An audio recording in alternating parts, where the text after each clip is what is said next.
MnO4, H plus, heat. Selain daripada itu kita ada juga K. Okay, thank you. K2Cr2O7, H plus, heat.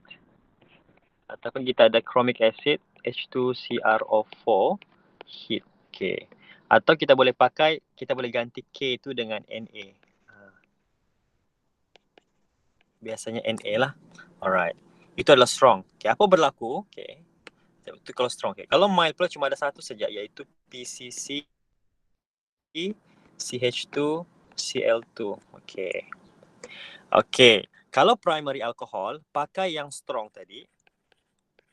Okay. Dia akan dapat carboxylic acid. Final dia. Okay. Kalau secondary alcohol, pakai yang strong, dia akan dapat keton. Okay. Boleh ya? Okay. Mesti ada orang yang cakap, oh sir, bukan dia akan pergi kalau primary alcohol. Okay. Primary alcohol, dia first kali, dia punya method dia, apa dia buat adalah mula-mula dia akan hasilkan aldehyde dulu. Dia akan dapat aldehyde dulu. Baru dia dapat itu carboxylic acid, final dia. Tapi kita tidak perlu mention aldehyde itu, tidak wajib. Sebab yang penting kita tahu, asal pakai strong, terus akan dapat ni. Dalam lab terus akan dapat carboxylic acid. Kita tidak akan jumpa pun dia sampai aldehyde dulu. Kecuali kalau kau pakai weak. Okay. Kalau primary alcohol, okay, pakai yang mild oxidation ini, okay, iaitu PCC kan. PCC dengan CH2Cl2 ni, kamu akan dapat aldehyde sebagai final product kamu. Aldehyde itu penghujung sudah, ya tidak akan further. Okay, so itu beza dia. Okay, kalau kamu start daripada alkohol, kalau kau start daripada carbonyl, okay, the only carbonyl yang boleh react. By the way, tertiary alcohol tidak react kan? Kenapa tertiary alcohol tidak boleh oxidize, guys? Tertiary alcohol. Insufficient head. Yes, dia insufficient hydrogen. Dia tidak cukup hydrogen. So, tidak boleh buat oxidation. So, kita punya tujuan dalam oxidation mesti mau remove hydrogen. Alright? Baru boleh tambah oksigen kepada extra hydrogen. So, dia kalau dari awal sudah tidak cukup hydrogen dia, tidak boleh lah. Now, sama juga macam aldehyde dan keton. Aldehyde, okay.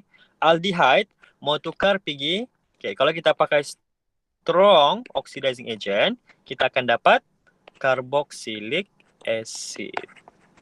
Okay. Alright. Oh, by the way, secondary alcohol tadi, kalau pakai PCC pun, mild oxidation juga, okay, pun boleh dapat keton. Okay. Point dia adalah secondary, strong kah, weak kah, akan dapat keton sebagai final dia. Tapi kalau tertiary memang tidaklah. Kalau primary alcohol, primary alcohol beza dia adalah kalau kau pakai strong, you will get carboxylic acid. Kalau kau pakai primary alcohol dengan mild oxidation, you will get aldehyde. Itu cerita dia sebagai final product. Okay, itu kalau start daripada alkohol. If you start from, apa ada orang mau masuk. If you start, okay, if you start from carbonyl, okay, iaitu ada aldehyde dan keton. Okay, keton strong kah, weak kah, dia tidak boleh oxidize. Alasan dia sama, insufficient hydrogen. Dia tidak hidrogen, sedangkan keton. Dekat C double bond O tu dua-dua karbon-karbon melekat tepi dia kan. Tiada sudah hidrogen. So sama, tidak boleh oxidize. Tapi kalau aldehyde, kau pakai strong, kau mesti pakai strong ya. Boleh dapat carboxylic acid. Mesti pakai strong. Tidak boleh pakai weak. Are we clear? Yes, sir. Yes, sir. Vinon okay? Faham sudah? Okay, sir. Okay. Okay, good. Okay, soalan seterusnya, silakan. So, saya sudah cover oxidation.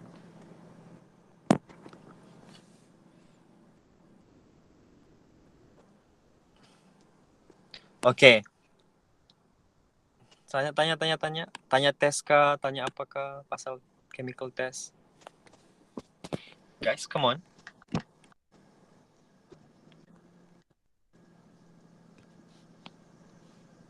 Sir. Ya, silakan. Benzoic acid ataupun propanoic acid yang more soluble, sir. Saya keliru sikit kalau dia ada cyclic macam tu. Okay, good job. Okay, thank you. Okay, so benzoic acid versus propanoic acid. Soluble. Siapa lebih soluble? Okay, now. Benzoic acid, structure dia begini kan. Okay. Propanoic acid, 3 karbon saja kan. Okay. So, bahagian yang larut dalam air adalah COOH ni. Okay. Itu yang akan soluble in water. Yang akan form hydrogen bond with water. Okay, sekarang yang menentukan, yang membezakan mereka adalah dia punya bahagian yang belakang ni. Okay, dia punya bahagian belakang yang kita panggil sebagai hydrophobic part. Okay, ataupun hydrophobic area dia. Jadi, kalau kita tengok betul-betul, antara dua itu, antara dua itu siapa yang lebih besar dia punya hydrophobic part? Okay, yang ini ada 6 karbon guys. Dia ada 6 karbon. Yang benzoic acid ada 6 karbon kan. Propanoic acid cuma ada ekstra 2 karbon di sana sebagai dia punya dia punya hydrophobic part. So lagi besar hydrophobic part, lagi soluble ke lagi kurang soluble in water?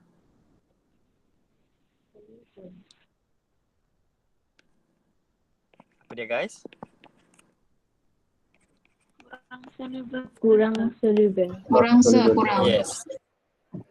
Okay. So kalau hydrophobic part dia besar, increase, maka Kurang solubility akan yes. So terjawab soalan kamu? Fahamkah? Does that answer your question? Maksudnya lebih banyak siapa lebih banyak ya di area tu lebih kurang soluble. Faham sir. Yes, betul. Lagi banyak dia punya hydrophobic, lagi banyak karbon di sana ekstra tu ekor dia tu yang tidak menyumbang kepada solubility kan. Lagi banyak dia punya hydrophobic part, lagi banyak karbon, lagi banyak hydrophobic part, lagi kurang soluble dia. Boleh ya? Okay, good. Okay, next.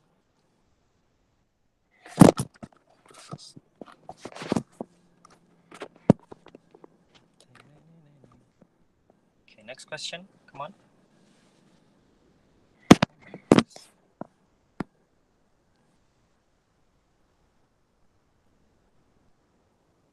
Kamu sudah hafal ke tes-tes semua?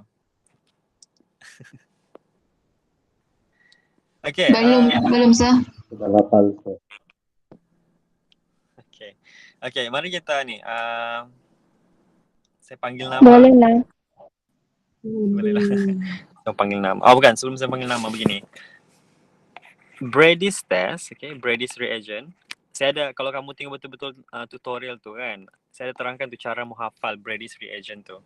Brady's reagent nama lain dia 2,4-dinitrophenylhydrazine kan, 2,4-DNPH, okay. Alright, dia punya structure adalah structure dia ni. Ini kamu kena hafal tau. So student selalu tidak hafal ni. Ini adalah kunci menghafal. Tengok Brady's kita start dengan H, N, N. Okay. Hanana. Lepas tu di bawah dua-dua N tu ada H. Okay. Lepas tu dekat N yang hujung tu ada phenyl. Kasih melekat satu phenyl. Dan setelah phenyl ada 2 nitro. Di karbon kedua ada nitro. Di karbon keempat ada nitro. Begitu. This is your structure. Agak-agak boleh hafal? Hanana. Lepas tu phenyl. Lepas tu nitro 2. Jadi, kalau saya ada carbonyl seperti ini. Okay, this is my carbonyl. React dengan dinitrophenylhydrazine ini. Okay, apa saya buat? Saya akan hilangkan oksigen dan juga 2 hidrogen kan. Lepas tu saya lukis balik saja semua. Jadi, saya ambil balik structure saya tadi. Yang sudah hilang O. Saya sambung dengan N. Sambung dengan N. H, lepas tu phenyl, tu nitro 2, plus H2O. Boleh? Basically, salin balik.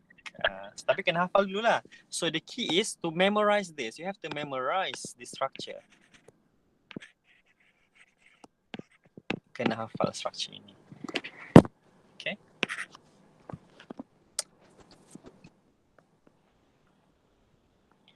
Okay. Tanya soalan. Guys, come on. 20 minit sudah. Tanyalah soalan. Hopefully Sir. saya... ya, silakan. Common name tu mau hafal kak, Sir? Common name dalam carboxylic acid tidak perlu. Tidak wajib.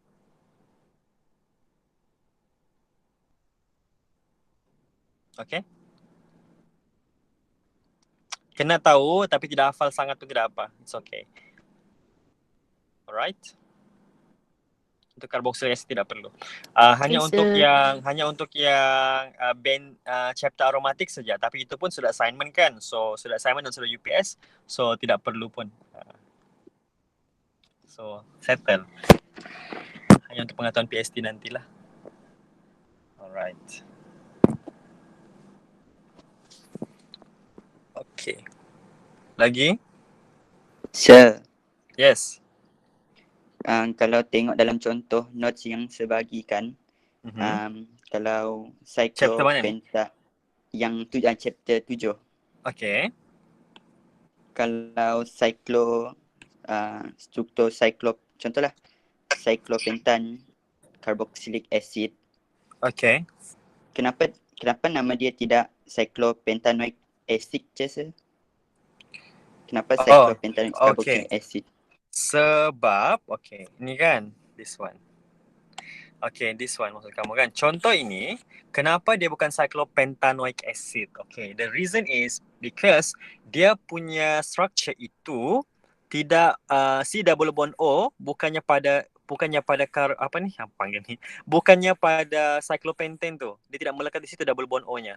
Dia perlu transform kepada satu karbon dulu, baru dia boleh ada COH.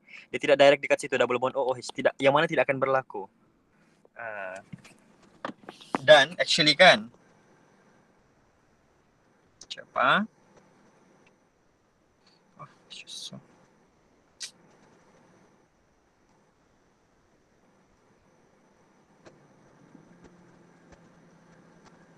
Okay.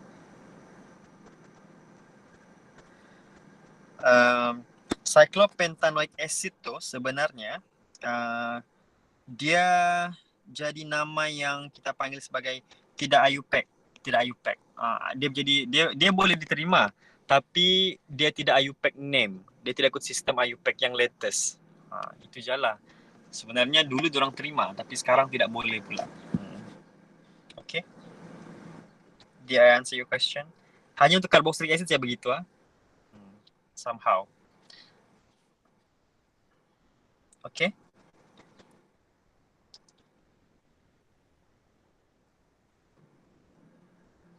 Okay, sir.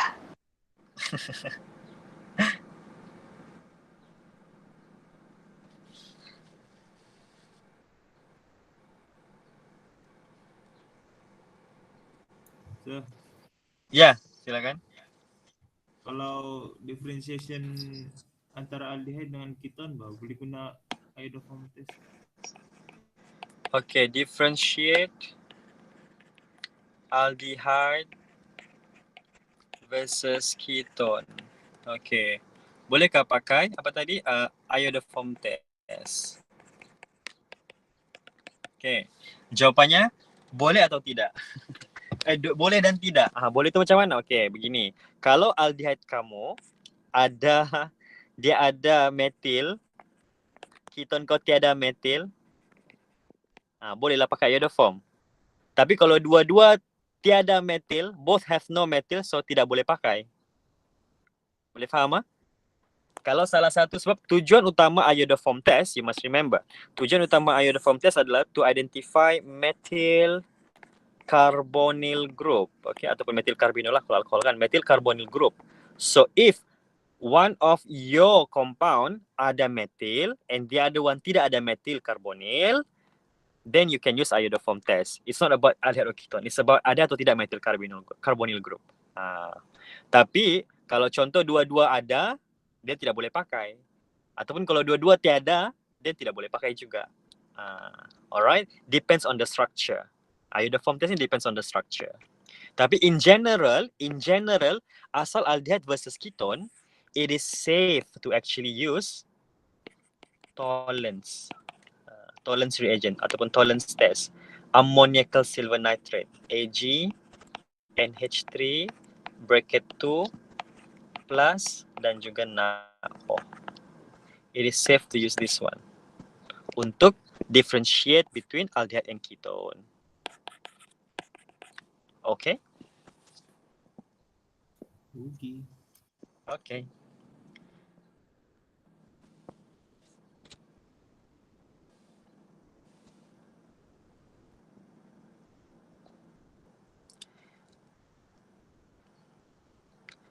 Okay, my target this week adalah untuk kamu habiskan semua tutorial ya guys sampai chapter 7. Chapter 7 tu kan, bolehkah saya bagi je skema jawapan nanti? Penatlah buat video dia. Bolehkah? Boleh, sir. Boleh, sir. Boleh, sir. Boleh. Pemalas kan? No. So, habis dia chapter 6 saya akan bagi jawapan chapter 7. So that minggu depan guys, saya akan lebih kepada share dengan kamu tips. Bukan tips lah, saya akan share dengan kamu the summary of everything. So minggu ni kamu habiskan dulu semua buat latihan so that you familiar with it. Sebab summary itu tidak akan berguna kalau kamu tidak buat soalan dulu. You have to do all the questions supaya kamu get familiar with all the equations, with all the tests. Cuma sekarang ni, minggu depan kita akan susun. Ini apa, ini apa, ini apa. Apa yang penting dalam semua organik ni sebenarnya. And let me just remind you, yang paling penting sebenarnya nanti adalah chapter 1. Yang paling banyak markah chapter 1. But then, kamu sudah biasa melukis, so hopefully okay lah. Isomer tu lah mungkin kena belajar balik sikit-sikit nanti. Okay, back to Q&A. Okay, come on. 20 minit sudah. Saya akan berhenti pada 3.50 petang. Okay, so come on. Tanya lagi. Blank page. Okay, question please. Kelas mana Di lagi? ruangan Ya, komen, sir. apa? Di ada ruangan di komen. Di ruangan komen, ya. Di ruangan komen. Mari saya baca ruangan komen. Matilah. Saya pakai iPad ya guys. Saya tidak dapat tengok baca komen. Mana ni? Mana komen? Mana komen? Message. Okay. So, adakah reaction yang melibatkan H2? Saya bingung. Kalau kau tengok video yang latest, saya sudah post the video. H2O, H3O plus ni out of your syllabus. Okay. H2O, H3O plus tu out of your syllabus. Okay. Itu adalah reaction acidified water sebenarnya untuk carbonyl compound. Tapi sudah dibuang daripada syllabus kamu tahun ini. Tapi siapa yang tengok video yang latest ni, try this, ada saya terangkan. Ada. Tapi saya beritahu je ujung-ujung dia adalah out of your syllabus. Okay. Ada tapi tidak dalam syllabus kamu. Alright. Okay, Kathy. Semoga menjawab. Ya, silakan. Ya. Owen. Macam mana aldehyde tu mau undergo strong oxidation sedangkan dia punya hidrogen satu je, sir? Okay. Macam mana aldehyde undergo strong oxidation sedangkan dia cuma ada satu hidrogen saja. Okay. Now, aldehyde. Ni aldehyde. Okay. Oxidation. Oxidation, dia punya mekanisme dia ada dua. Ada dua step ya. First step adalah kita remove two hydrogen dulu daripada hydrogen dulu. Yang kedua, kita akan daripada mana? Daripada OH dan juga C yang ada OH tu. Di situ. Kita remove hydrogen daripada sana dan daripada sana. Okay. Step kedua adalah kita add oxygen to extra hydrogen. Okay, now we're talking. Aldehyde, the structure of aldehyde is this one. Okay. Mekanisme ini hanya untuk alkohol saja sebenarnya. Dia akan remove dua hidrogen daripada OH dan H dekat karbon yang ada OH tu. Itu adalah alkohol. Okay, kalau dia sudah jadi aldehyde, if it's already aldehyde macam ini, kita terus ke step yang kedua iaitu tambah oksigen kepada extra hydrogen. So, ini adalah structure aldehyde. And aldehyde dia ada hydrogen. Okay. So apa kita buat? Bila dia mengalami oxidation, when they undergo strong oxidation, katakan pakai KMnO4 H plus heat, kita terus akan hasilkan H itu akan ditambah oksigen. Menjadilah dia OH. Okay. That's how they do strong oxidation. Dan ini hanya boleh dibuat melalui strong oxidation saja. PCC ataupun mild oxidation tidak boleh buat ini. Alright. Okay, Owen? Thank you, sir. Alright.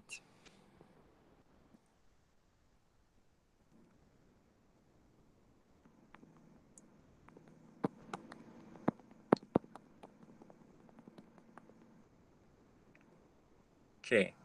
Sudah 29 minit, guys. Sir. Someone? Okay, yes. Sir. Oh, okay. Silakan. Saya tulis soalan. Apa dia? Siapa ini? Yang perempuan lah dulu. Yang perempuan dulu. Thank you. Sir, Aha.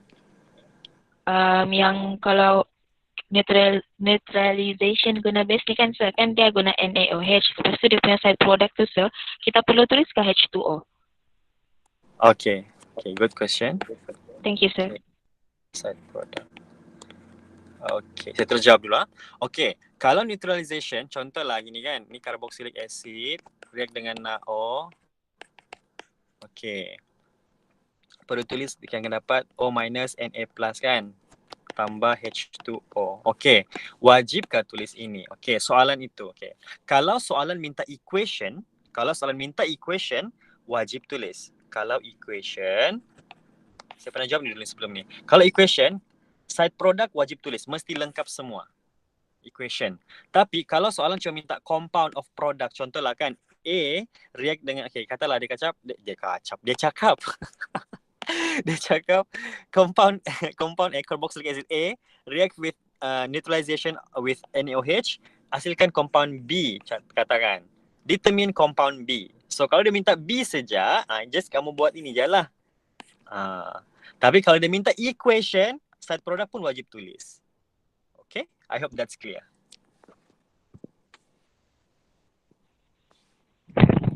Thank you sir. Alright. Next. Yes. Contohlah kalau dalam chapter 7 tu pasal carboxylic acid, soalan dia tanya pasal solubility in water bah. Okay.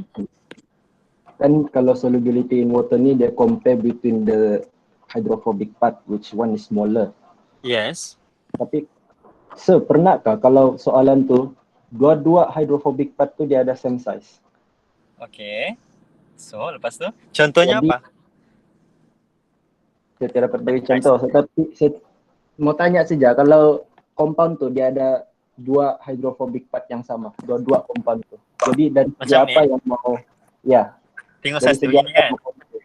Iya, sir. Kalau hydrophobic dia sama begini, compound yang sama kan?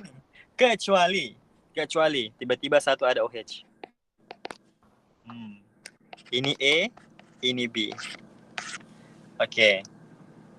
Ini soalan dia lebih logik kalau macam ni. Saya mau tanya kamu sekarang, antara A dan B siapa lebih soluble in water? Kalau tengok bilangan karbon dia sama. 1, 2, 3, 4. 1, 2, 3, 4. Okay. Jawapannya? Macam A. Alasan apa A? Atas alasan apa A? Sebab OH group. Macam mana mau cakap? More OH group.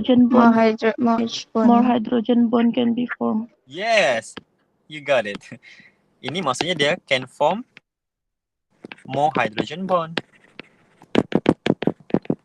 Dalam kes ini point dia bukan pasal hydrophobic part, sudah point dia pasal satu boleh form more hydrogen bond, satu lagi satu jalan. Okay, itu je lah point dia itu. A is more soluble than B because A can form more hydrogen bond with water. Okay. Does that answer your question? Okay, good. Answering. Okay. Come on guys, tanya lagi. Saya suka gabung kelas macam ni sebab ada kelas yang mungkin tidak terjangkau soalan, dia tidak tertanya soalan macam ni. Okay, kamu tanya aja. Silakan, kita sudah 33 minit.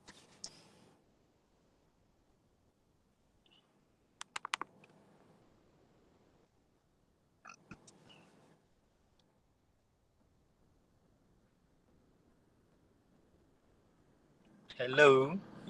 Sir. Yes. Yang dalam topik carbonyl compounds, macam mana maksud sebenar allosteric hindrance tu, sir? Okay. Siapa? Yeah. Okay, this one. This one, allosteric hindrance. Less steric hindrance is here. Oh, bukan chemical properties. Okay. This one kan? Okay, tengok ni. Alright. Cerita dia, aldehyde is more reactive than ketone. Sebab apa? Kita punya alasan tadi adalah ada dua alasan. Satu steric factor, satu electronic factor. Okay, tengok steric factor ni. Steric factor ni sebenarnya maksudnya begini. Tengok aldehyde dengan ketone, okay. Kalau aldehyde, dia punya hujung confirm akan ada satu hidrogen kan. Kalau ketone, confirm dua-dua tu adalah karbon. Okay. Dan karbon tu of course dia ada anak CH3 ke, CH2, CH3 ke apa kan.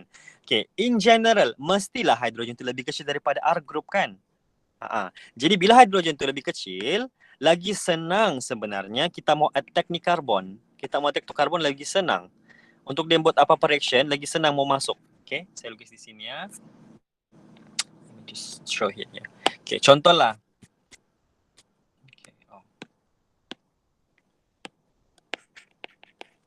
Ini aldehyde. Ini ketone. Okay. Kalau dia mau buat reaction, dia akan react dekat sini. Bahagian karbon ini. Yang saya tunjuk ni. Karbon ini akan di-attack. Okay. Kalau in real betul-betul sebenarnya, hidrogen ni sangat kecil. Kalau kita tulis pun tidak apa kan. Macam begini kan structure. Yang kita biasa buat dulu kan. Kita buat tidak lukis begini kan. Macam ni kan. Bayangkan. Sedangkan yang satu lagi tu. Yang satu lagi ni ada karbon di sana. Ada CH3. Contohnya. At least ada CH3 di sana. Okay, ini pun ada CH3 contoh kan. Okay. Bandingkan, okay, saya lukis betul-betul lah. Hidrogen tu kecil je begini je hidrogen. Mana lagi senang kena attack?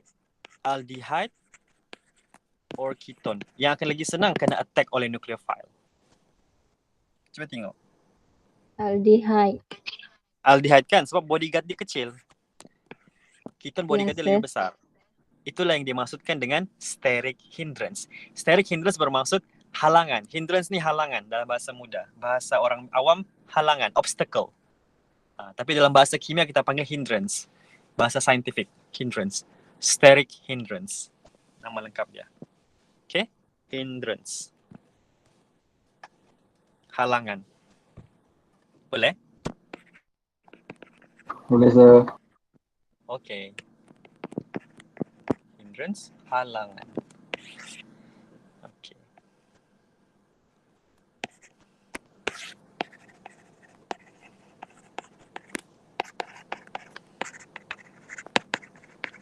Less hindrance. Okay.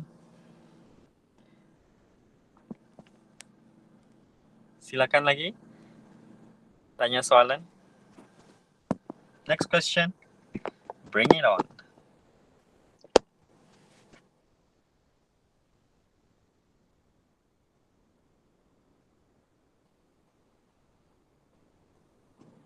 Sir, Yes. kalau dia tanya how propanoic acid dia convert pergi 1-propanol, tapi kita buat 1-propanol tu kita buat 1-propanol dulu baru pergi propanoic acid, dapatkah? Ulang balik macam mana? Start balik macam mana?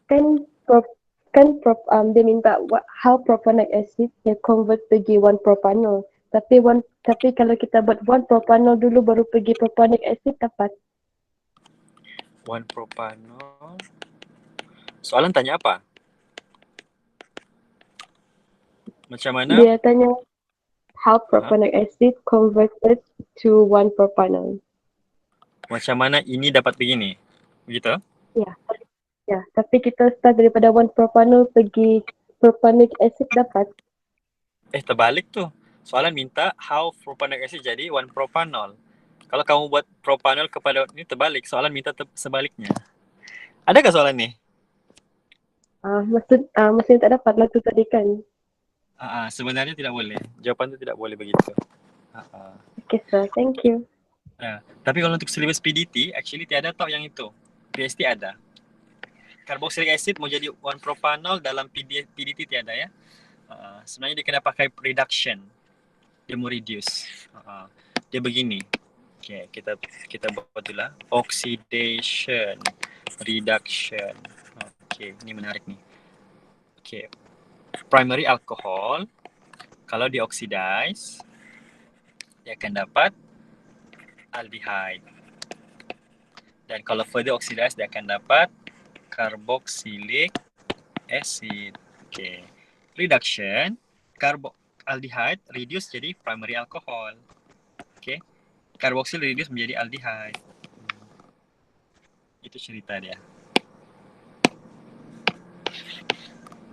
Tapi, sorry. Tidak ada. Sorry. Ini tidak ada dalam silibus kamu. So, dia terus macam ni je. Kalau ikut silibus PhD pun dia ni je, sorry.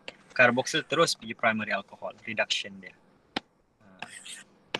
Tapi kamu tidak belajar kan? Kamu tidak belajar yang itu.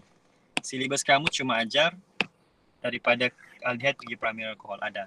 Yang kamu belajar, ini je. Saya highlight yang kamu belajar dengan warna kuning. Ini kamu belajar. Menjadi ini kamu belajar. Menjadi ini kamu belajar. Itu je. Lepas tu ini yang kamu belajar. Nampakkan ni? Jap. Okay. Kamu tidak belajar yang ini. Senang begini. Yang kamu belajar, ini je. Okay. Yang mana kamu tahu kalau primary pergi aldehyde dapat pakai PCC CH2Cl2. That's what you learn. Aldehyde pergi ni pakai KMnO4 H+ heat. Okay. And then aldehyde pergi primary alcohol kamu belajar pakai apa tu? Liyah, Nabiha, semua tu lah. Lithium aluminium hydride followed by hydrolysis H3O+. Or pakai Nabiha. NaBH4 in methanol. Itu yang kamu belajar. Okay? Okay, sir. Thank you, sir. Alright.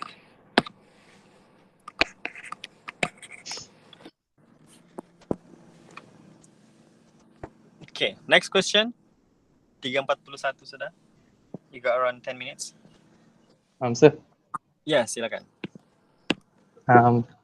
Contoh dalam tutor chapter 3 alkin ni kan, sir. Dia ada soalan Okay. pasal ayat panjang, sir. Ayat panjang.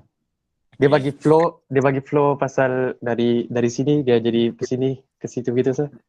Okay. Jadi soalannya dia mau write chemical equation and dia kata suggest the structure setiap satu, sir.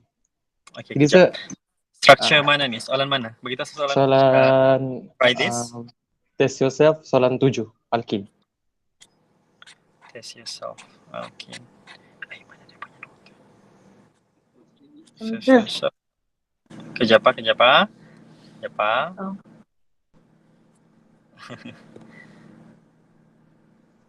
tidak soalannya?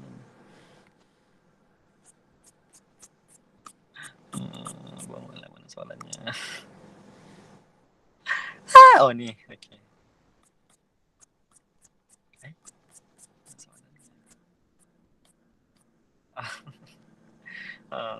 Coba screenshot hantar dekat saya. Hantar dekat soalan dia dulu, Faisal.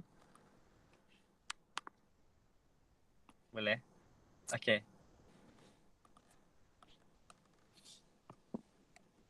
Faisal, screenshot soalan tu hantar dekat Telegram. Nanti saya tunjuk ke sini. Boleh? Okay, sambung tadi siapa? Kita pergi next question dulu lah.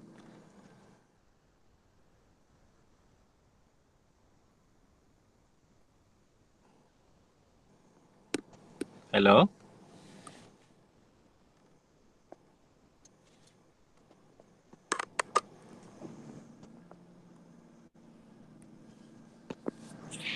Hello? Siapa di sana? Okay, masa sudah hantar.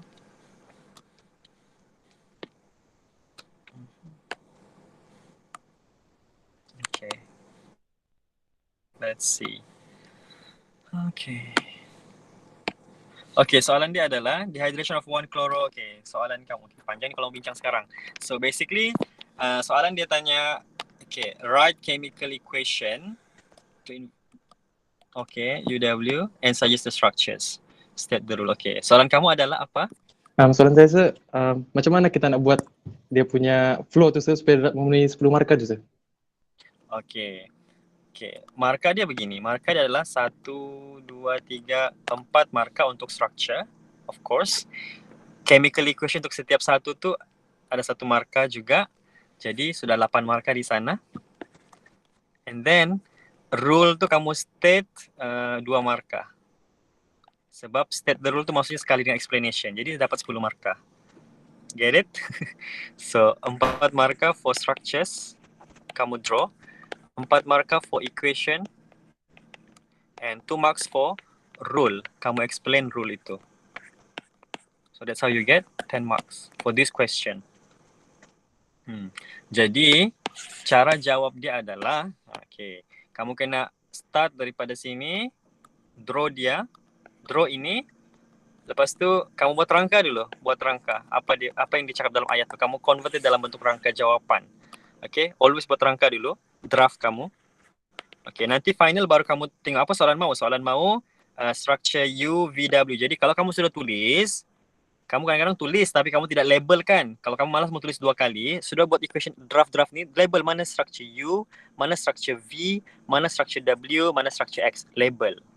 Then nanti pemeriksa akan cari dalam jawapan kamu. Oh ni di U dia sudah ada, V sudah ada, dan ini sudah ada. Okay, equation, dia sudah buat lengkap. Okay, 1 markah. Buat lengkap 1 markah. So dapat 8 markah sudah. And then last kali state the rule. Okay, state the rule. Macam tu.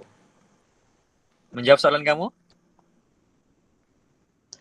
Jadi saya just label lah di bawah equation tu. Kalau macam mana dia Yes. U ke V. Gitu Yes, je. kalau structure label saja structure tu. Sudah dikira. Okay? Bisa.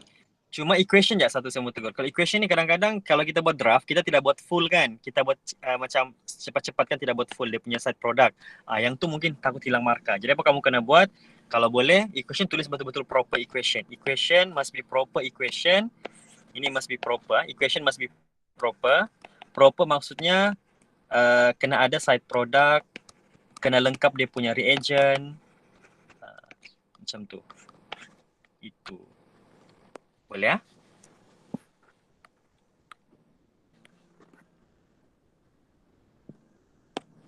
Okay, Waisul? Thank you. Okay.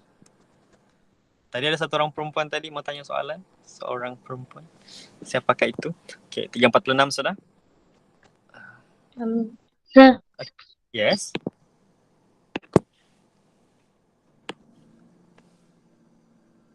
Yeah, I'm waiting.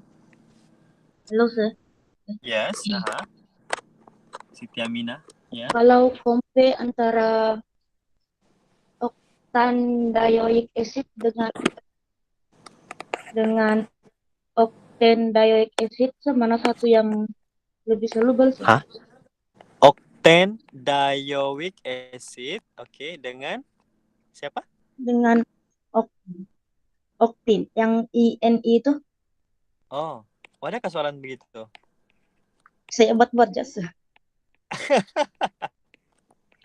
Okay, alright. Okay, relatively antara dua ini, okay, kalau kita lukiskan. 1, 2, dah payah lukis lah bang masak. Nama dia adalah, beza nama je ni. Satu alkane, dioic. Okay, maksudnya dua-dua ada OH. Ada COO dua grup COO, 2 grup COO. Oh, okay. So, tiada yang lebih banyak hidrogen ni lah. Okay, octane dan octene. Okay. Kedua-duanya sebenarnya tidak jauh beza solubility. Okay. Kenapa? Sebab bilangan karbonnya dua-dua ada 8 karbon, ada 8 karbon. Okay, so dia punya hydrophobic part sama besar. Cuma ada beza sikit. Iaitu apa? Okay, kalau kita tengok betul-betul, lukislah 1, 2, 3, 4, 5, 6, 7, 8. 1, 2, 3, 4, 5, 6, 7, 8. Okay. Dioic, okay. Octane tu di karbon keberapa? Katalah 1 di sini kan. Bila kita buat double bond 1 di sini, alkane pula ni. Sorry pula. Yang ni ada 1 double bond kan, ada octane. Dia ada 1 double bond. Dia akan mengurangkan bilangan hidrogen. Ini akan kurang 2 hidrogen. Kurang 2 hidrogen berbanding yang ini. Berbanding yang octane. Okay. Alright, so basically yang kurang 2 hidrogen ni akan lebih soluble lah. Octane akan lebih soluble daripada octane. Tetapi, okay, soalan ni tidak akan ditanya dalam silibus. Sebab fokus silibus kamu adalah bilangan karbon, bukan bilangan hidrogen.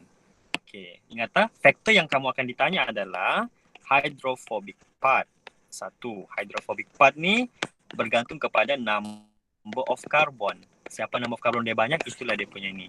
Satu lagi adalah bilangan hydrogen bond. Number of hydrogen bond yang paling banyak siapa? Itu je dua faktor yang kamu akan jawab sebenarnya. So tidak mungkin dia tidak mungkin akan tanya soalan ini. Okay? Good try. Okay, Amina? Okay. Boleh ya? Boleh sir, boleh. Okay.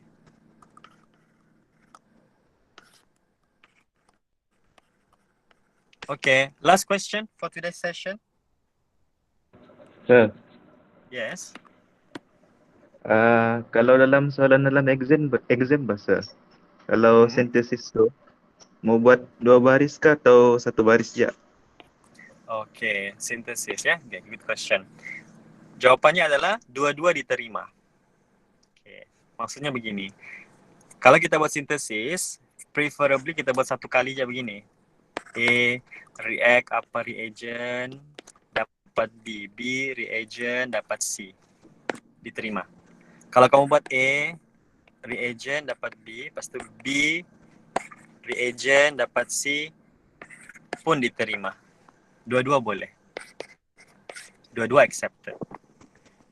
Tapi ingat, bila kita buat yang atas ni, kita cuma fokus kepada major product saja. Apa major product yang dihasilkan. Dapat tulisan produk. Kalau yang bawah ni, kalau kamu buat equation, kamu kena tulis lengkap. Full equation. Jadi to save your time, actually yang atas tu lagi bagus lah. Buat satu baris saja. Okay? Okay, kalau sir. kamu buat Thank bawah, you. okay, good. Buat bawah pun tidak ada masalah. Sebab bawah tu, kalau kamu rasa macam mau tulis lengkap, tidak ada masalah. Alright, so I think that was the last question for today's session. Okay, ada soalan lagi nanti kumpul lagi dulu. Okay, macam saya cakap nanti saya akan release 2 lagi video iaitu untuk test yourself dengan PSPM. Okay, PSPM practice untuk chapter 6. And then chapter 7, to save our time, saya akan release terus, saya akan terus bagi dekat Google Classroom dia punya answer scheme. Okay, kalau ada masalah boleh tanya. Okay, next week, okay, kita akan buat, this week, hari Ahad, macam biasa akan ada live. Bolehkah lah? Dah mula live. Tapi bukan malam. Live mungkin akan berlaku pada siang hari. Sebab malam mau tarawih semua kan. So, saya akan live hari Ahad, petang. Okay. Petang sekitar jam 3 sampai jam 4 macam ni lah. Ahad ni. Okay. Ahad ni. Okay, and then, minggu depan, saya akan start bagi kamu past years. Alright. Saya cuba cari soalan-soalan past years. Okay. And saya sedang proses untuk membuat satu summary lengkap untuk semua. Saya akan share minggu depan lah. Okay. Alright. So that's all for today, people. Thank you so much for joining. Thank you, sir. Thank you, sir. Thank you, sir. Thank you, sir. Thank you, sir. Thank you, sir. Thank you, sir. Bye-bye. Okay, bye-bye.